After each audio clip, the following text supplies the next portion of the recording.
Analogue, a hate story, is fundamentally a time travel story told in reverse. A woman from a society largely free of the shackles of sexism is abruptly transported back into a bygone era of misogyny and hyperpatriarchy. By telling it this way around, however, Christine Love is putting down a smart message about the way in which the fight against sexism does not have a foregone conclusion.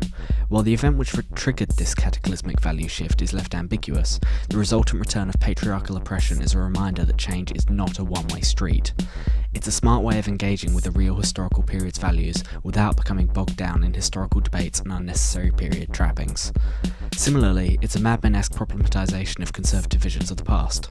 We write our own history, and the past can easily be, and often is, presented as a simpler time in which gender biases and queer sexualities simply didn't exist. The drive to rewrite history and reintegrate the voices intentionally lost to it is central to Analogue, and it's most clearly demonstrated in the way in which one female character, presented as the paragon of good womanhood in the game society, studiously deletes all her own emails in order to prevent her name being sullied. Minority voices have been literally deleted from history for thousands of years. Analogue engages with the ongoing cultural project of fixing that grave injustice. Finally, there's the theme of transhumanism, expressed through your interactions with the AIs. Coming to this game as a huge fan of the Deus Ex series, it's nice first and foremost to see fiction which foregrounds a feminist transhumanist narrative, rather than putting it to one side, as in Human Revolution's admittedly brilliant Frida Malik side quest. Much has been made of Mute's internalised misogyny, but I particularly like how the player is forced to be complicit in that misogyny by the way in which your dialogue choices are reduced to a binary.